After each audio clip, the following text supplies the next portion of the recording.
حضرات، آج ذوالحجہ کی 25 تاریخ ہے اور ہمارے ہاں کچھ تاریخوں کا جو اختلاف ہے اس کی روح سے ہو سکتا ہے کہ 26 ہو۔ آج سے 1384 برس قبل تقریباً آج کے دن حضرت عمر فاروق رضی اللہ تعالی عنہ پر قاتلانہ حملہ ہوا تھا، اس لیے کہ بعض روایات میں 26 ذی الحجہ کا تعین ہوا ہے اور بعض میں الفاظ یہ آئے ہیں کہ ذوالحجہ کے 4 دن باقی تھے جس دن کے حضرت عمر رضی اللہ تعالی عنہ پر یہ قاتلانہ حملہ ہوا۔ حج سے واپسی کو ابھی چند ہی دن ہوئے تھے اور اسی سفر حج کے دوران حضرت عمر رضی اللہ تعالی عنہ نے ایک موقع پر زمین پر لیٹ کر اور ہاتھ آسمان کی طرف پھیلا کر اللہ سے دعا کی تھی کہ پروردگار، میری ذمہ داریاں بہت بڑھ گئی ہیں، اب میرے اعضاء میں ضعف ہے، میں کمزوری محسوس کر رہا ہوں، رعیت بہت بڑھ گئی ہے جس کی ذمہ داری ہے، تو مجھے تو اپنے پاس بلا لے اور اٹھا لے اس سے پہلے کہ میں اپنی ان ذمہ داریوں کے بارے میں مسئول بن جاؤں اور ان کا حق ادا نہ کر سکوں۔ تو روایات میں آتا ہے کہ اس کے بعد چند ہی دن اس دنیا میں انہوں نے بسر کیے ہیں، اس کے بعد یہ قاتلانہ حملہ ہوا۔ 3 دن آپ زندگی اور موت کی کشمکش میں مبتلا رہے ہیں۔ ابو لولو فیروز ایک مجوسی ایرانی غلام تھا حضرت مغیرہ ابن شعبہ کا رضی اللہ تعالی عنہ۔ حضرت عمر نے خاص قاعدہ بنایا ہوا تھا، غیر مسلموں کے مدینے میں داخلے پر پابندی تھی۔ حضرت مغیرہ ابن شعبہ نے خاص طور پر سفارش کر کے حضرت عمر سے اجازت حاصل کی ابو لولو فیروز کے لیے کہ اسے مدینے میں آ کر کام کرنے کی اجازت دی جائے، اس لیے کہ وہ بہت سے فنون سے واقف ہے۔ حضرت عمر نے اجازت دے دی۔ چند دنوں کے بعد وہ فریادی بن کر حاضر ہوا حضرت عمر رضی اللہ تعالیٰ عنہ کی خدمت میں کہ میرے آقا جو ہیں حضرت مغیرہ ابن شعبہ رضی اللہ تعالی عنہ وہ مجھ سے بہت زیادہ ٹیکس وصول کرتے ہیں۔ یعنی یہ معاملہ تھا کہ جو غلام ہوتے تھے وہ اپنا کام کرتے تھے لیکن اپنی آمدنی میں سے ایک حصہ وہ اپنے ان آقاؤں کو دیتے تھے کہ جن کی وہ غلامی میں تھے۔ تو حضرت مغیرہ ابن شعبہ نے جو مقدار مقرر کی 2 درہم روزانہ، اس پر اس نے احتجاج کیا کہ یہ بہت زیادہ ہے۔ حضرت عمر رضی اللہ تعالیٰ عنہ نے اس سے سوال کیا کہ تم کیا کیا کام جانتے ہو؟ جب اس نے گنوائے کہ میں یہ کام جانتا ہوں تو حضرت عمر نے فیصلہ کیا کہ پھر یہ 2 درہم روزانہ زیادہ نہیں۔ اس پر وہ بہت غضبناک ہوا۔ حضرت عمر نے بھی اس سے ایک فرمائش کی کہ میرے لیے ایک ایسی چکی بنا دو جو ہوا سے چلتی ہو اور وہ آٹا پیسے۔ تو اس نے اسی غصے میں یہ کہا کہ ہاں، آپ کے لیے تو میں ایسی چکی بناؤں گا جس کی یاد رہتی دنیا تک باقی رہے۔ اس پر حضرت عمر نے جب وہ چلا گیا تو جو لوگ مجلس میں حاضر تھے ان سے آپ نے فرمایا کہ یہ شخص مجھے قتل کی دھمکی دے گیا ہے۔ لیکن نوٹ کیجئے کہ اسلام نے جو نظام دیا ہے نوع انسانی کو، وہ نظام جو محمد الرسول اللہ صلی اللہ علیہ وسلم نے عطا فرمایا، اور جیسا کہ میں نے بارہا عرض کیا ہے کہ اگر اس کو پوری طرح شباب میں دیکھنا ہو، للی ان بلوم جسے کہتے ہیں انگریزی میں، ایک پھول پوری طرح کھل گیا ہو،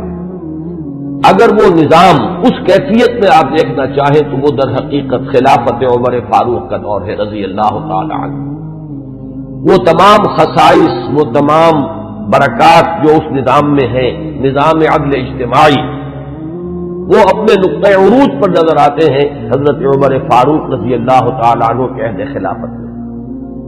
اسی نظام کا ایک پہلو یہ بھی ہے کہ انسان طبعاً آزاد ہے، اس کی آزادی پر کوئی قدغن، کوئی بندش بغیر کسی ثبوت کے نہیں لگائی جا سکتی۔ خود حضور صلی اللہ علیہ وسلم کے زمانے کا ایک واقعہ ہے کہ کسی شخص کو، مدینے کے کسی شخص کو کسی شبہ میں گرفتار کیا گیا۔ حضور خطبہ دے رہے تھے کہ ایک شخص نے کھڑے ہو کر کہا کہ میرے پڑوسی کو کس جرم کی پاداش میں گرفتار کیا گیا۔ حضور نے اعراض فرمایا، اس کی بات کا نوٹس نہیں لیا، دوسری طرف آپ نے رخ کر لیا، وہ ادھر پھر آ گیا، اس نے پھر سوال کیا تو حضور نے فوراً حکم دیا کہ اس کو رہا کر دیا جائے۔ یعنی یہ کہ اگر کوئی ثبوت موجود نہیں ہے تو معلوم ہوا حضور صلی اللہ علیہ وسلم کے اس طرز عمل سے کہ پھر واقعتاً اس کو گرفتار رکھنا، اسیری میں رکھنا، محبوس رکھنا پھر یہ صحیح نہیں ہے، بلکہ اس کو رہا کر دیا جانا چاہیے۔ یہی معاملہ ہمیں نظر آتا ہے اپنی اس آخری تکمیلی شان میں کہ حضرت عمر یقین کے ساتھ یہ بات کہہ رہے کہ یہ شخص مجھے قتل کی دھمکی دے گیا ہے، اور عمر فاروق رضی اللہ تعالی عنہ کوئی عام انسان نہیں ہے۔ 10 برس سے زائد عرصہ ہو چکا ہے کہ اسلام کی چکی جو چل رہی ہے تو اس کے مرکز جو ہے، اس کے جیسے کہ میں نے مثال دی تھی کہ حضرت علی رضی اللہ تعالی عنہ نے جب ایک موقع پر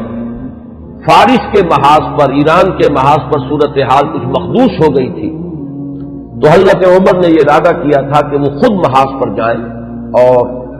مسلمان افواج کی کمان خود کریں، تو حضرت علی نے مخالفت کی تھی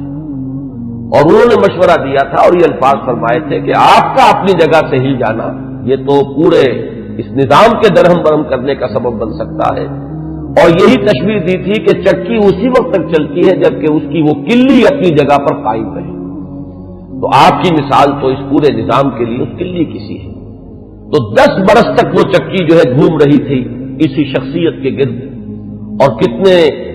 فتوحات کا دائرہ کہاں سے کہاں تک پہنچا تھا۔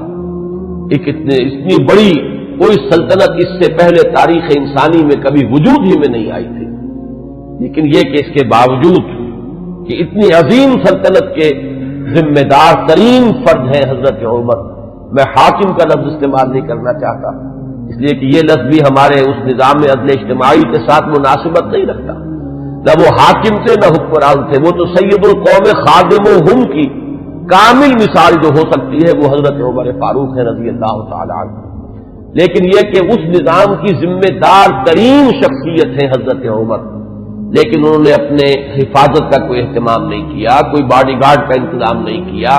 دوسری طرف یہ کہ اس شخص کو قید نہیں کیا، اسے مدینے سے شہر بدر نہیں کیا، بلکہ یہ کہ چونکہ یقین ہے اس بات پر کہ زندگی اور موت اللہ کے ہاتھ میں ہے، لہذا وہ ہمیں نظر آتا ہے کہ ایک طرف توکل اس کی یہ شان ہے، دوسری طرف فراست کا یہ عالم ہے کہ اس کے اس جملے کی بات آپ نے پالی ہے کہ یہ مجھے قتل کی دھمکی دے گیا ہے، تیسری طرف اسلامی نظام میں لوگوں کی آزادی کا جو عالم ہے وہ نمایاں ہو رہا ہے،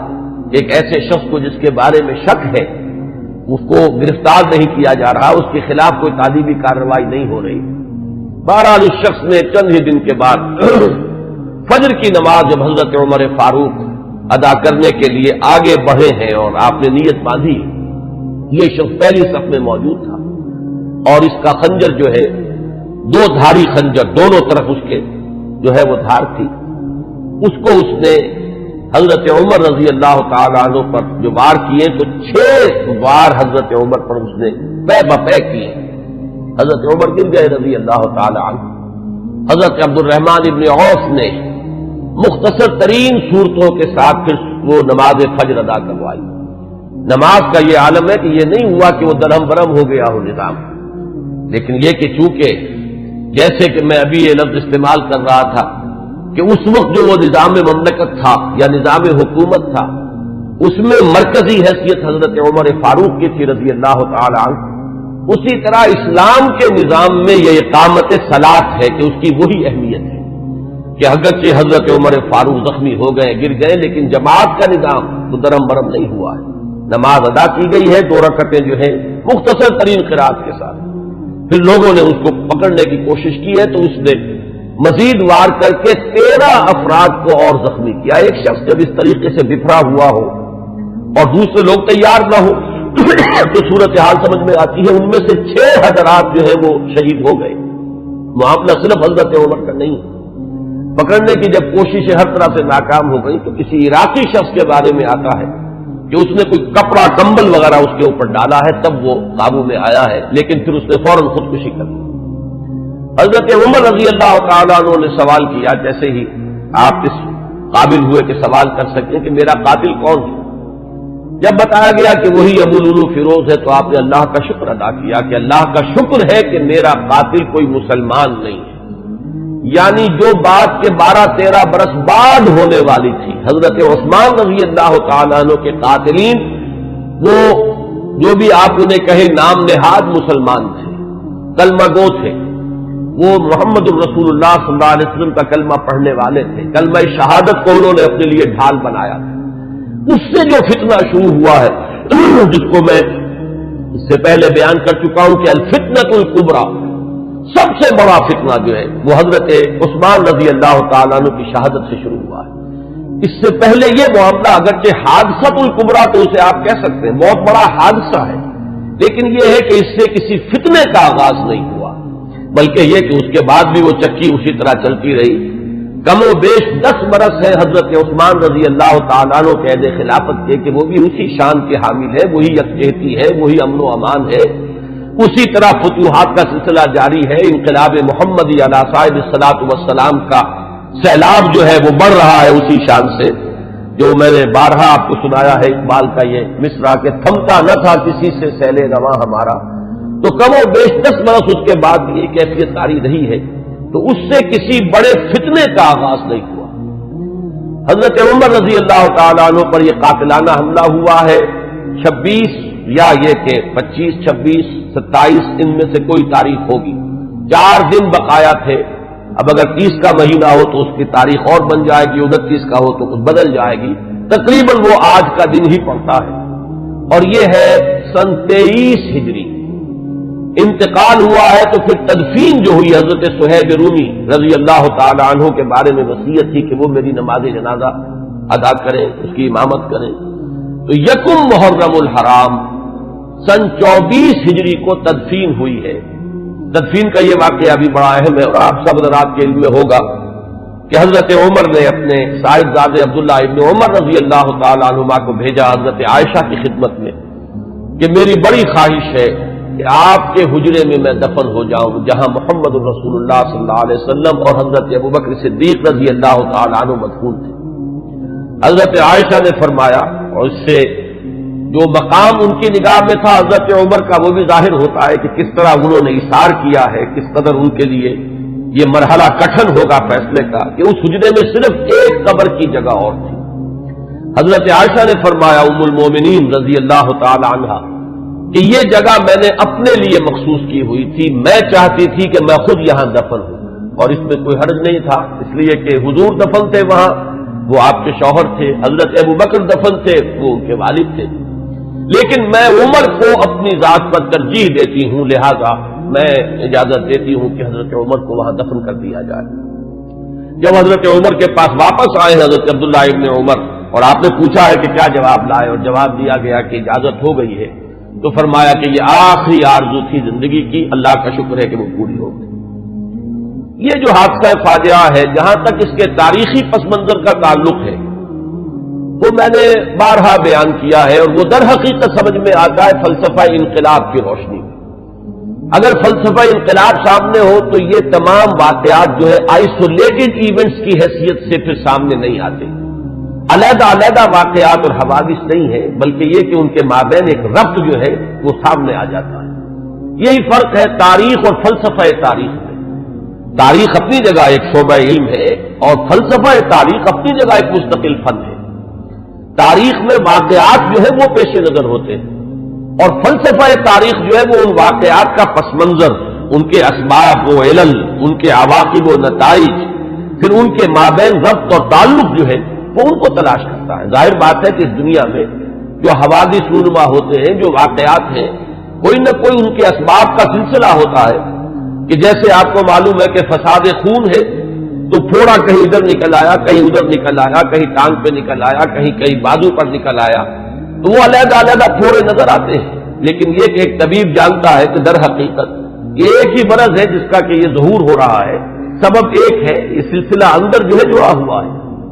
تو فلسفہ انقلاب کے حوالے سے جو باتیں میں بارہا عرض کر چکا ہوں، میرا اصل میں آج کا اصل موضوع وہ نہیں ہے. میں آج تو اذکار فاروقی رضی اللہ تعالی عنہ، حضرت عمر کی سیرت کے بعض پہلو اور ان کی عظمت کا کچھ بیان کرنا چاہتا ہوں. اور اس کے لیے بھی آج کی میری تقریر جو ہے بالکل مختلف ہوگی کہ میں باضابطہ یہ کتاب لے کر آیا ہوں تاریخ الخلفاء سیوطی کی رحمہ اللہ، اور اس سے میں کچھ احادیث، کچھ روایات پڑھ کر سنانا چاہتا ہوں، تاکہ صرف وہ ایک ہوائی قسم کی بات نہ ہو جو جس کے بارے میں یہ گمان کیا جائے کہ یہ کسی خطیب کی خطابت ہے یا کوئی لفاظی ہے، بلکہ الفاظ سامنے آئیں جو محمد الرسول اللہ صلی اللہ علیہ وسلم نے فرمائے یا جو اور دوسرے صحابہ کرام نے حضرت عمر کی شان میں بیان کیے ہیں. تو میں باضابطہ آج وہ عبارتیں آپ کو پڑھ کر سناؤں گا، لیکن اس وقت میں چند منٹوں میں دوہرا دیتا ہوں کہ وہ فلسفہ انقلاب کے حوالے سے بات کیا ہے کہ وہ اگر سامنے ہو تو یہ تمام واقعات جو ہے بالکل ایک سلسلے کی کڑیاں نظر آئیں گی. یہ میں نے بار عرض کیا ہے کہ انقلاب جو ہے اس کا خاصہ یہ ہے کہ پہلے وہ کسی ایک ملک میں آتا ہے اور ایک بڑی جان گسل ایک جد و جہد ہے اور بڑی طویل ایک جد و جہد ہے جس کے بعد انقلاب آتا ہے. اس لیے کہ انقلاب کے معنی چہروں یا ہاتھوں کا بدلنا نہیں ہے بلکہ نظام کا بدلنا ہے. نظام جب بدلتا ہے تو جو سابق نظام کے اندر جن لوگوں کے مفادات وابستہ ہوتے ہیں، جن کا ویسٹڈ انٹرسٹ ہوتا ہے، وہ کبھی یہ برداشت نہیں کرتے ایک طبقے کی حیثیت سے کہ ان کے مفادات پر کوئی زد پڑے. وہ اسٹیٹس کو چاہتے ہیں کہ جیسا ہے ویسا رہے، اس میں کوئی تبدیلی بنیادی طور پر اس نظام میں نہ آئے. یہ تو ہو جائے کوئی حرج نہیں کہ ایک چچا نہیں تو بھتیجا آ جائے، بھتیجا نہیں تو چچا آ جائے، ایک بھائی نہیں دوسرا بھائی برسر اقتدار آ جائے، ایک جاگیردار نہیں دوسرا جاگیردار آ جائے. بہرحال وہ اپنا ہی بھائی بند ہے، وہ جاگیرداروں کے مفادات ہی کو پیش نظر رکھے گا. ایک سرمایہ دار نہیں دوسرا سرمایہ دار آ جائے تو یہ تو ہو جائے کوئی حرج نہیں کہ گاؤں رفت اور خر آمد یا خر رفت و گاؤں آمد، اس میں کوئی حرج نہیں. لیکن کوئی بنیادی تبدیلی نہ ہو. انقلاب بنیادی طور پر نظام کو بدلتا ہے، لہذا بڑی زبردست جد و جہد اور کشمکش کے بعد یہ انقلاب دنیا میں آتا ہے. اس کے 6 مراحل میں نے بارہا بیان کیے. آخری چیز جو ہوتی ہے وہ یہ ہے کہ جب مخالف انقلاب قوتیں یہ دیکھتی ہیں کہ اب ہمارا بس نہیں چل رہا، یہ انقلاب تو اب جیسے آپ آج کل ایک الفاظ عوامی نعرے کے طور پر سنتے ہیں کہ آوے ہی آوے، کہ اب تو نظر آ رہا ہے کہ انقلاب تو آئے گا، اس کا کوئی راستہ روکنے والا نہیں ہے. تو آخری حربہ ان کا یہ ہوتا ہے کہ اس وقت وہ کونوں کھجروں میں دبک جاتے ہیں اور منتظر رہتے ہیں کہ پھر کبھی کوئی موقع آئے،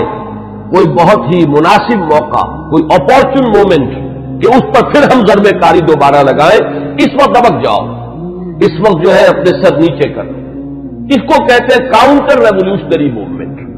تو حضور صلی اللہ علیہ وسلم کی 20 سالہ جد و جہد کے نتیجے میں جب کہ عرب میں انقلاب کی تکمیل ہو گئی تو مخالف انقلاب قوتوں نے بھی اس وقت جو ہے گردن جھکا دی. وہ منتظر تھے کہ پھر کوئی موقع آئے تو ہم کھڑے ہو جائیں اور پھر اس انقلاب کو ناکام کریں. یہ در حقیقت ہوا ہے پھر سیرت خلافت ابوبکر صدیق رضی اللہ تعالیٰ عنہ کے زمانے میں. حضور کا انتقال ہوا، مسلمانوں کے دل زخمی تھے، مسلمانوں کا مورال ظاہر بات ہے، اس کا آپ تصور کیجئے کتنا جو ہے اس وقت مجروح ہو چکا تھا. اس وقت پھر یہ قوتیں ابھری ہیں. ایک طرف تو نئے مدعیان نبوت کھڑے ہو گئے اسلام کی بیخکنی کے لیے، دوسری طرف زکوٰۃ کے مانعین منکرین زکوٰۃ. منکرین زکوٰۃ کا مطلب یہ نہیں ہے کہ انہوں نے زکوٰۃ کا انکار کیا تھا، صرف یہ کہتے تھے کہ ہم حکومت کو ادا نہیں کریں گے، اپنے طور پر کریں گے. یہ دو قوتیں جو ابھری ہیں دونوں کی دونوں اندرون ملک عرب سے ابھری ہیں. کوئی باہر کی قوت اس میں نہیں تھی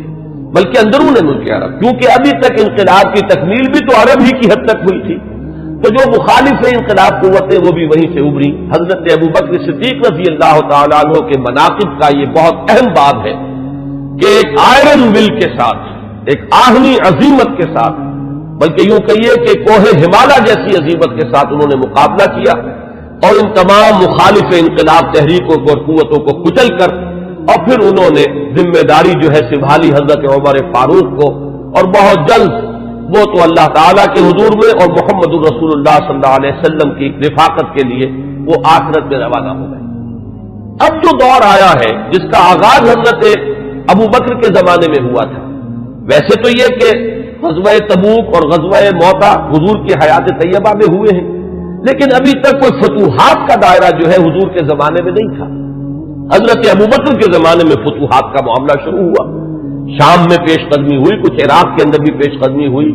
یہ شام عرب، عراق عرب، اصل میں یہ عرب ہی کے ملک کے حصے ہیں جن پر کے چونکہ زرخیز علاقے تھے تو اس وقت کی دو سپر پاورز نے قبضہ کیا ہوا تھا۔ شام عرب پر قبضہ تھا سلطنت روما کا، اور عراق عرب پر قبضہ تھا سلطنت فارس کا، تو اصل میں تو یہ عرب علاقے تھے۔ بہرحال حضرت ابوبکر صدیق کے زمانے میں فتوحات ہوئی، کچھ شام میں کچھ عراق میں۔ پھر اصل جو فتوحات کا سیلاب تھا وہ حضرت عمر کے زمانے میں آگے آیا ہے، اور اس میں آپ کو معلوم ہے پورا شام فتح ہوا، پورا ایران فتح ہوا، اور کہاں سے کہاں تک حدود پہنچ گئے۔ اب جو مخالف انقلاب قوتیں ابھری ہیں، ظاہر بات ہے کہ وہ اب بیرون سے تھیں۔ ایک اندرون سے سازش، یہودی سازش عبداللہ ابن سبا کی، اور دوسری طرف یہ کہ عجمی انتقام، اس لیے کہ جہاں تک تعلق ہے سلطنت روما کا، ایک تو یہ کہ وہ بالکل ختم نہیں ہوئی تھی، ابھی اس کے شمالی افریقہ کے مقبوضات بھی بقایا تھے، ابھی اس کے پاس جس کو آپ ایشیا مائنر کہتے ہیں، ایشیائی کوچک، وہ بھی باقی تھا، اس کے اور یورپین مقبوضات بھی ابھی باقی تھے، تو وہ بالکل ختم نہیں ہوئی تھی۔ صرف یہ ہے کہ یوں سمجھیے کہ ایک ٹانگ اس کی ٹوٹ گئی تھی کہ ویسٹ ایشیا سے تقریباً اسے بے دخل کر دیا گیا،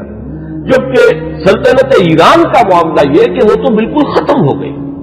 اس کی دھجیاں اڑ گئیں، اس کا کوئی وجود نہیں رہا۔ وہ جو سلسلہ چلا آ رہا تھا ان کے ہاں ایک شہنشاہی سلسلہ، وہ ختم ہو کر رہ گیا۔ اس اعتبار سے جو اصل رد عمل ہوا ہے اس مرحلے پر، وہ ایران کی طرف سے ہوا ہے۔ ایرانی ویسے بھی شاہ پرست اور نسل پرست لوگ ہیں، ان کے اندر اپنی نسل کی برتری کا اور عربوں کی تحقیر کا جذبہ جو ہے یہ ہمیشہ سے پایا جاتا ہے کہ عربوں کو وہ کچھ تسلیم کرنے کو تیار ہی نہیں تھی۔ اب جب حضرت عمر کے ہاتھوں یہ معاملہ ہوا اور سلطنت کسریٰ جو ہے پارا پارا ہو گئی اور اس کا سلسلہ ختم ہو گیا، تو در حقیقت اب دوسرا انتقام جو ہے وہ آیا ہے یہ باہر سے۔ اور یہ جو معاملہ تھا حضرت عمر کی شہادت کا، یہ کوئی آئسولیٹڈ فیکٹ نہیں ہے، آئسولیٹڈ ایونٹ نہیں ہے، اگرچہ جیسے اس کو میں نے بیان کیا واقعات تو یہی ہیں، اس سے زیادہ جو ہے اس کا کوئی ثبوت تو تاریخ کے اندر جو ہے ہمیں نہیں مل سکے گا، لیکن یہ ہے کہ یہ سب کو معلوم ہے کہ جو گورنر تھا ایک ایرانی، وہ اس کی پشت پر تھا، اور اس گورنر ہی کی شہ پر اس نے یہ سارا اقدام کیا ہے، اور مجوسی تھا، ایرانی تھا، اس نے انتقام لیا ہے حضرت عمر فاروق رضی اللہ تعالی عنہ سے۔ اس کے بعد یہ بات آگے بڑھی، اور جیسا کہ میں نے عرض کیا کہ پھر یہودی سازش بھی جب سامنے آئی ہے، اور پھر یہودی سازش اور عجمی انتقام، یہ دونوں نے مل کر پھر وہ شکل اختیار کی ہے کہ جو الفتنۃ الکبریٰ حضرت عثمان رضی اللہ تعالیٰ عنہ کی شہادت جس کا نتیجہ نکلی۔ تو اگر اس کو آپ سمجھیں گے تو یہ بالکل سمجھ میں آنے والی بات ہے، یہ کوئی ایسا نہیں ہے کہ کوئی بالکل ہی یعنی انوکھی باتیں ہوں، بلکہ یہ سمجھ میں آنے والی باتیں ہیں، تاریخ کے یہ حقائق ہیں، ان اصولوں کو سامنے رکھا جائے تو ہر چیز اپنے صحیح پرسپیکٹو میں نظر آ جاتی ہے۔ لیکن جیسا کہ میں نے عرض کیا، میں آج اس سلسلے میں کچھ زیادہ عرض نہیں کرنا چاہتا، میں یہ چاہتا ہوں کہ حضرت عمر کے مناقب میں آج آپ کو باضابطہ کچھ روایات پڑھ کر سناؤں اور ان کے ترجمے کے حوالے سے بات آپ کے سامنے رکھوں۔ سب سے پہلی بات ان کی شخصیت کے ضمن میں یہ ہے کہ اگرچہ ایک روایت تو یہ بھی ملتی ہے، علامہ ذہبی نے یہ رائے ظاہر کی ہے کہ حضرت عمر جب ایمان لائے ہیں تو ان کی عمر 27 برس تھی رضی اللہ تعالی عنہ، لیکن یہ کہ غالباً انہیں مغالطہ ہوا ہے۔ امام نووی رحمہ اللہ نے جو کچھ لکھا ہے وہ میں پڑھ کر سنا رہا ہوں۔ ولد عمر بعد الفیل ب13 سنہ، حضرت عمر رضی اللہ تعالیٰ عنہ کی ولادت ہوئی ہے عام فیل کے 13 سال بعد۔ یہ آپ کو معلوم ہوگا کہ عام الفیل جو ہے،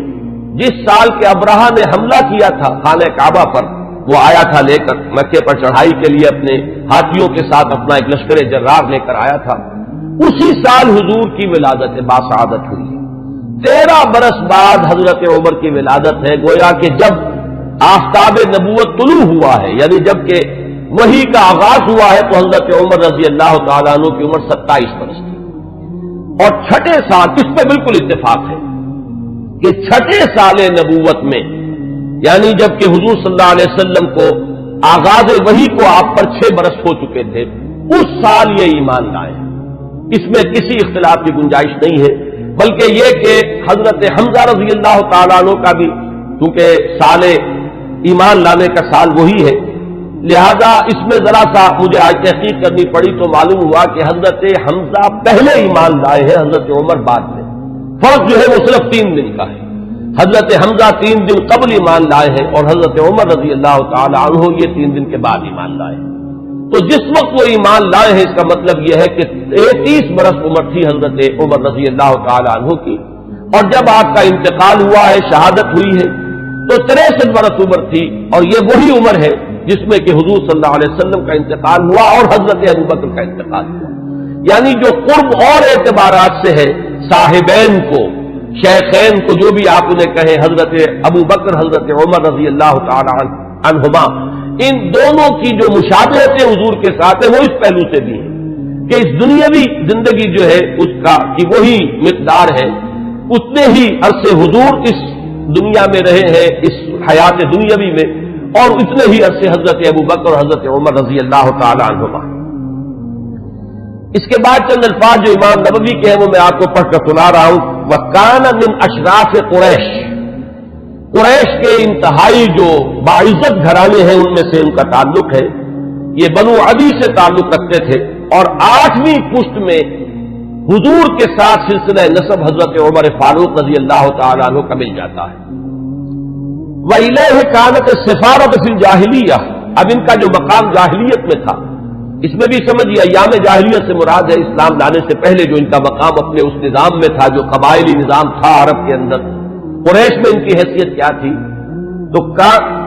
وَإِلَيْهِ كَانَتِ السِّفَارَةُ فِي الْجَاهِلِيَّةِ كَانَتْ قُرَيْشُ إِذَا وَقَعَتِ الْحَرْبُ بَيْنَهُمْ أَوْ بَيْنَهُمْ وَبَيْنَ غَيْرِهِمْ بَعَثُوا سَفِيرًا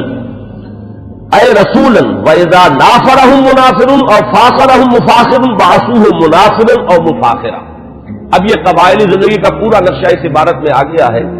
کہ جہاں کہیں کوئی جنگ ہوتی تھی، جھگڑا ہوتا تھا قریش کا خود اپنے اندر 2 گھرانوں کے مابین، یا قریش کا بحیثیت قبیلہ کسی دوسرے قبیلے سے، تو حضرت عمر کو سفیر کی حیثیت سے بھیجا جاتا تھا، یہ ان کا مقام ہے۔ اور اگر کہیں کوئی مفاخرت ہو جاتی تھی، کہیں کسی بڑے شاعر اور خطیب نے کھڑے ہو کر وہ اپنے قبیلے کے جو ہے مفاخر بیان کیے، تو وہاں پر پھر مقابلے کے لیے بھی، اس تفاخر کے لیے بھی حضرت عمر کو بھیجا جاتا تھا، تو یہ ان کا مقام اپنی اس زندگی میں تھا۔ یہیں پر نوٹ کر لیجئے کہ حضرت ابوبکر صدیق رضی اللہ تعالیٰ عنہ کے بارے میں بھی میں نے آپ کو بتایا کہ اسلام لانے سے قبل قریش میں ان کا یہ مقام تھا کہ دیت کے فیصلے وہ کرتے تھے۔ قبائلی زندگی میں سب سے زیادہ نازک معاملہ ہوتا ہے مقدمات قتل کا فیصلہ، اور ظاہر بات ہے کہ اگر کہیں اپنے گھرانوں کے اندر ہی قتل کا معاملہ ہو گیا ہے تو جان کے بدلے جان کے بجائے اس میں کوشش کی جاتی تھی کہ جو بھی خون بہا ہے وہ دے کر تو جو قاتل ہے کیونکہ اپنے ہی قبیلے کا فرد ہے اس کی جان بچائی جائے۔ اب اس میں تعین کرنا کہ کتنا خون بہا ہو، یہ کام جو ہے حضرت ابوبکر رضی اللہ تعالیٰ عنہ کے سپرد تھا، تو اس سے بھی اندازہ ہوتا ہے کہ ان کا مقام اپنے اس نظام میں جو پہلے سے قائم تھا وہ کیا تھا۔ بالکل اسی طرح کا معاملہ جو ہے وہ حضرت عمر رضی اللہ تعالیٰ عنہ کا۔ حضرت عمر کے اسلام کے بارے میں بہت سی روایات آپ نے سنی ہوں گی، اور میں بھی پہلے کئی مرتبہ بیان کر چکا ہوں۔ میں نے جو اس دور میں مزید مطالعہ کیا تو معلوم ہوا کہ بعض روایات اور بھی ہیں کہ جس سے یہ اندازہ ہوتا ہے کہ جو ان کی ہمشیرہ اور بہنوئی حضرت فاطمہ بنت خطاب اور حضرت سعید ابن زید رضی اللہ تعالی عنہما، ان کے ساتھ جو واقعہ ہوا، اندازہ ایسا ہوتا ہے کہ وہ در حقیقت وہ آخری ضرب تھی جو حضرت عمر کے دل پر لگی ہے۔ اس سے پہلے بھی بعض مواقع پر کچھ ایسے ان کے ساتھ واقعات پیش آ چکے تھے کہ جس سے ان کے دل کے اندر ایک کشمکش جو ہے وہ شروع ہو چکی تھی۔ مثلا بعض روایات میں آتا ہے کہ ایک مرتبہ حضور صلی اللہ علیہ وسلم جب آ رہے تھے خانہ کعبہ کی طرف تو حضرت عمر نے بھی پیچھا کیا، اور وہ مخالفانہ انداز میں پیچھا کیا، لیکن حضور پہلے پہنچ چکے تھے، آپ نے نماز کے لیے نیت باندھ لی تھی، تو اب حضرت عمر جو ہے خاموشی سے سنتے رہے قرآن مجید، اور اس کا ان کے دل پر ایک اثر ہوا۔ انہوں نے اپنے دل میں کہا کہ یہ شخص بہت بڑا شاعر ہے۔ واقعہ یہ کہ یہ کلام جو یہ پڑھ رہا ہے اس وقت یہ تو بہت ہی اعلیٰ کلام ہے، بہت اونچا کلام ہے۔ تو معلوم یہ ہوا کہ کہیں نہ کہیں وہ جو ہے بیج وہ پڑ رہا تھا۔ اسی طرح ایک رات کے وقت ایسا ہوا ہے کہ حضرت عمر کی کسی ہمشیرہ کو وہ ولادت کا مرحلہ درپیش تھا، تو کسی دائی وغیرہ کی تلاش کے لیے وہ نکلے ہیں رات کو۔ اس وقت انہوں نے دیکھا کہ حضور اور آپ کے ساتھ چند اور لوگ ہیں جو کھڑے ہیں اور نماز پڑھ رہے ہیں، تو خانہ کعبہ کے پردوں میں چھپ کر آپ نے پھر حضرت عمر نے اس وقت وہ سنا کہ یہ کیا پڑھ رہے ہیں، اور اس سے بھی ان کا کہنا یہ ہے کہ میرے دل کے اندر ایک کشمکش شروع ہو چکی تھی۔ یہ بات جو ہے نفسیاتی اعتبار سے سمجھ میں آتی ہے۔ بسا اوقات ایسا ہوتا ہے کہ ایک شخص کے اوپر ایک کسی حقیقت کا انکشاف ہو رہا ہے تدریجاً، لیکن ابھی وہ جو پچھلی عصبیتیں ہیں، اپنے آبائی عقائد یا اپنے آبائی دین کے ساتھ جو ایک جذباتی تعلق ہے، وہ ابھی اتنا مضبوط ہے کہ ریزسٹ کر رہا ہے، اندر ہی اندر وہ کشمکش جو ہے وہ جاری ہے۔ لیکن ان روایات سے یہ معلوم ہوتا ہے کہ وہ واحد واقعہ نہیں ہے جو اس وقت ہوا، بلکہ یہ کشمکش ہو رہی تھی۔ وہ آخری بات جو ہے جسے میں تشبیہ کہا کرتا ہوں کہ غبارے کو پھاڑنے والی چیز جو ہے وہ تو وہی واقعہ کہ جو حضرت فاطمہ کے ساتھ یعنی ان کے ہمشیرہ کے ساتھ پیش آیا ہے، ان کے اور ان کے بہنوئی اور بہن کے مابین، کہ حضرت عمر تو نکلے تھے فیصلہ کر کے کہ بس اب تلوار ننگی لے کر کہ حضور کا میں خاتمہ کر کے گھر واپس آؤں گا اور جو ہونا ہے ہو لے۔ لیکن یہ کہ یہ جو کلکل ہو رہی ہے اور یہ جھگڑا جو قریش کے اندر ہو گیا ہے، گھر گھر جو ہے فساد ہے، باپ بیٹے سے جدا ہو رہا ہے، بھائی بھائی سے کٹ گیا ہے، بیوی شوہر سے علیحدہ ہو رہی ہے، تو یہ فساد ہم کب تک برداشت کریں گے؟ تو جو اس فساد کا سبب ہے اس کو ختم کر دیا جائے، پھر دیکھا جائے گا جو ہوگا۔ یہ جو میں کہہ رہا ہوں جو دیکھا جائے گا جو ہوگا، اس میں بھی جب تک قبائلی پس منظر سامنے نہ ہو یہ بات سمجھ میں نہیں آئے گی کہ جو چیز انہیں روک نہیں تھی حضور کے خلاف اقدام کرنے پر قریش کو، کفار قریش کو، وہ یہی بات تھی کہ حضور کا جو گھرانہ ہے بنی ہاشم وہ حضور کے پشت پر تھا، اور قبائلی زندگی میں یہ ہوتا ہے کہ اب عقیدہ جو ہے بہرحال بنو ہاشم کے فرد ہے اور خاندان کی حمایت حاصل ہے۔ اگر حضور کے خلاف کوئی اقدام کرتے تو بنو ہاشم ان کی مدافعت میں اور ان کے ساتھ جو ہے میدان میں آ جائیں گے۔ نتیجہ یہ نکلے گا کہ قریش کے دو گھرانے آپس میں ٹکرا جائیں گے، یا قریش کے مابین جو ہے ان کے اپنے اندر جو ہے ایک کشمکش شروع ہو جائے گی، اور یہ چیز جو ہے جیسے کہ ایک عام محاورہ بھی ہے کہ house divided amongst itself can not stand. تو ہمیں جو مقام حاصل ہے پورے عرب میں، جو سیادت اور قیادت اور چودراہٹ ہماری چل رہی ہے، اگر ہم آپس میں لڑ پڑے تو پھر وہ ہماری قیادت اور سیادت جو ہے چودراہٹ وہ ختم ہو جائے گی۔ یہ روک تھا قریش، جو کفار قریش ہیں ان کے راستے میں یہ رکاوٹ تھی کہ حضور کے خلاف کوئی اقدام نہیں کر رہے تھے۔ بالآخر حضرت عمر نے طے کیا اب جو ہو سو ہو، اب تو میں یہ کام کر کے رہوں گا۔ اس وقت وہ چلے ہیں، لیکن یہ کہ درمیان میں بعض روایات میں نام آتا حضرت حذیفہ رضی اللہ تعالی عنہ، اور غالباً یہ ابو سفیان کے بیٹے ہیں جو ایمان لا چکے تھے۔ حضرت عمر کو معلوم نہیں تھا۔ انہوں نے جب دیکھا کہ تیور جو ہے بہت ہی اس وقت عمر کے بدلے ہوئے ہیں، پوچھا کیا معاملہ ہے؟ کہ میں جا رہا ہوں کہ آج تو بس فیصلہ چکا کے آؤں گا اور محمد کو میں قتل کر دوں گا صلی اللہ علیہ وسلم۔ انہوں نے بڑی حکمت سے کام لے کر رخ موڑ دیا کہ تم پہلے اپنے گھر کی خبر تو لو، تمہاری بہن اور تمہارے بہنوں ایمان لا چکے۔ اب جو جلال کا عالم ہوا ہوگا عمر کا رضی اللہ تعالیٰ عنہ، اس کا آپ اندازہ کیجئے جس قدر غضبناک ہو کر وہ گئے ہیں، اور دروازہ جو ہے وہ دھڑدھڑایا تو وہ اندر اس وقت جو ہے حضرت خباب بن الارت آئے ہوئے تھے رضی اللہ تعالیٰ عنہ، اور وہ انہیں سورہ طٰہٰ ابھی نازل ہوئی تھی، تو میاں بیوی جو ہے حضرت سعید ابن زید اور فاطمہ بنت خطاب جو ان کی زوجہ ہے حضرت سعید کی، انہیں وہ سورہ طٰہٰ پڑھا رہے تھے۔ تو اسی میں یہ پہنچ گیا، اندازہ ہو گیا عمر ہے، تو انہوں نے چھپایا حضرت خباب کو تو کہ ان کے تو آتے ہی شاید تھر ہی قلم کر دے، میں تو پھر بھی بہن ہوں، اور یہ شوہر جو ہے نہ صرف یہ کہ بہنوئی ہے بلکہ چچا زاد بھائی ہے، اس لیے کہ حضرت عمر کے والد خطاب اور دادا نفیل ہی کے بیٹے تھے حضرت زید۔ میں حضرت اس لیے کہہ رہا ہوں اگرچہ وہ حضور پر وحی کے آغاز سے پہلے جو ہے ان کا انتقال ہو گیا، لیکن موحد کامل تھے وہ، اور ان کے بیٹے حضرت سعید، تو یہ چچا زاد بھائی ہیں آپس میں، تو چچا زاد بھائی بھی ہے بہنوئی بھی ہے، تو کچھ نہ کچھ پاس تو کرے گا۔ لیکن یہ کہ خباب بن الارت رضی اللہ تعالیٰ عنہ اس کا تو جو ہے سر قلم کر دیتے حضرت عمر، لیکن یہ کہ بہرحال اس کے بعد جو واقعہ وہ آپ نے اکثر نے سنا ہوگا، مارنا شروع کیا، بہنوئی کو مارا، لہو لہان کر دیا، بہن آئی ہے درمیان میں، اس کے ایک تھپڑ زور کا مارا ہے کہ پورا چہرہ جو ہے وہ خون سے آلودہ ہو گیا۔ اس حالت میں انہوں نے پھر جو ایک عزیمت کا اظہار کیا، کہ عمر چاہے تم ہمیں جان سے مار دو، لیکن یہ کہ اب یہ دین جو ہم نے اختیار کیا ہے، جس حق کا دامن ہم نے تھاما ہے، اب ہم اسے اپنے ہاتھ سے دینے کے لیے تیار نہیں۔ اس وقت اصل میں وہ آخری ضرب جس کو میں کہتا ہوں، وہ آخری ضرب اس وقت لگی ہے حضرت عمر کے دل پر، اور انہوں نے پھر یہ پوچھا کہ کیا پڑھ رہے تھے، مجھے بتاؤ تم وہ کلام کون سا ہے۔ اب حضرت فاطمہ کی جرأت دیکھیے رضی اللہ تعالی عنہ، ان کا کہ نہیں تم نجس ہو، مشرک ہو، پہلے تم پاک ہو تب لا یمسہ الا المطہرون۔ ان روایات میں یہ الفاظ آئے ہیں کہ استدلال کیا ہے اسی آیت سے حضرت فاطمہ نے کہ یہ کلام وہ کلام ہے سورہ واقعہ میں جو آیات آئی ہیں کہ انہ لقرآن کریم فی کتاب مکنون لا یمسہ الا المطہرون، اسے ہاتھ نہیں لگا سکتے۔ تو وہ صحیفے تھے اور آگ سے تھے، کچھ جن پر لکھی ہوئی تھی سورہ طٰہٰ، انہوں نے غسل کیا اور پھر وہ جیسے جیسے پڑھتے گئے معلوم ہوا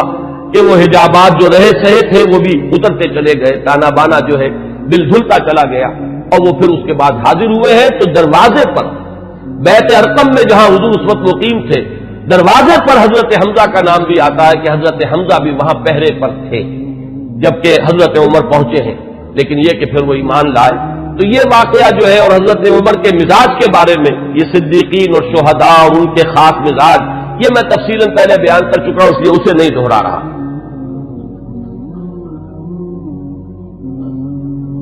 حضرت عمر کا جو مقام ہے صحابہ کرام میں، اس کے بارے میں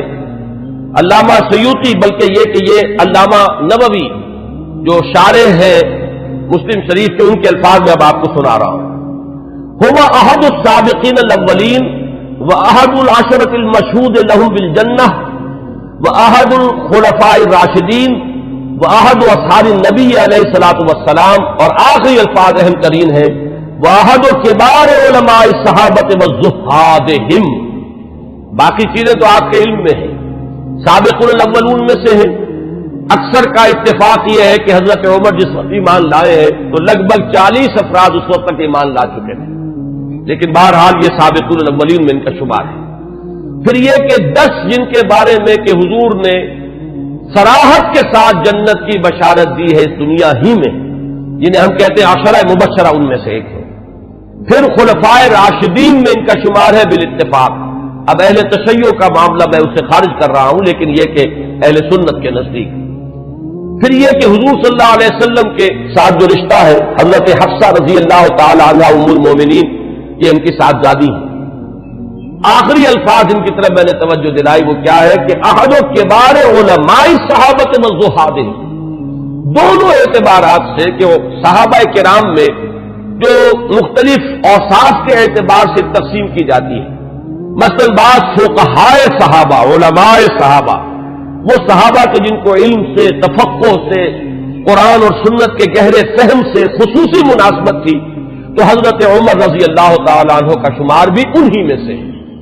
اور زہادہم، سب سے زیادہ جو زاہد، زہد میں جن کا کہ یوں سمجھیے کہ آخری درجہ ہے، انتہائی سادگی سے زندگی بسر کرنا اور پیون لگے ہوئے کپڑے پہننا، حضور صلی اللہ علیہ وسلم کا نقشہ جو ہے جو مدنی زندگی میں ہمیں نظر آتا ہے، ابتدائی مکی دور جو ہے اس میں تو حضور صلی اللہ علیہ وسلم کے لیے خاصی آسائشیں تھی اللہ تعالیٰ نے جو پیدا کر دی تھی، اس لیے کہ حضرت خدیجہ رضی اللہ تعالیٰ عنہ سے شادی کے بعد سہولتیں تھیں، اس لیے کہ وہ بہت دولت مند مالدار خاتون تھی۔ لیکن مدنی دور میں جو اصل آپ کے یوں سمجھیے کہ دنیاوی، اگر اسے لفظ اقتدار سے ہم موسوم کریں تو دنیاوی اقتدار کا دور جو ہے آپ کا، وہ تو مدنی دور ہے اگر دنیا کے اعتبار سے اصطلاح کا استعمال کیا جائے، اگرچہ حضور صلی اللہ علیہ وسلم کے یہ لفظ مجھے موضوع معلوم نہیں ہوتا، لیکن اس وقت جو آپ نے فقر اختیاری جو ہے، جو اس کا ہمیں سیرت مطہرہ کے اندر جو ہے مظاہرہ ملتا ہے کہ آپ نے اپنے اختیار سے فقر اور درویشی کی زندگی اختیار کی، اس میں بتمام و کمال حضرت عمر فاروق اور حضرت ابوبکر صدیق رضی اللہ تعالی عنہما، یہ دونوں بھی بالکل عکس کامل نظر آتے ہیں حضور صلی اللہ علیہ وسلم کے اس صحبت کا۔ تو وہ صحابہ کرام میں سے علماء اور فقہاء میں بھی چوٹی کے جو ہے ان میں ان کا شمار ہے، حضرت علی ان میں ہے، حضرت عائشہ ان میں ہے، مختلف جو ہے یہ حضرات ہیں، ان میں حضرت عمر ہے۔ پھر زہاد میں بھی جو سب سے زیادہ فقراء صحابہ کا جو نقشہ تھا، حضرت عمر نے اپنے اختیار سے وہی نقشہ اپنی زندگی میں اختیار کیا۔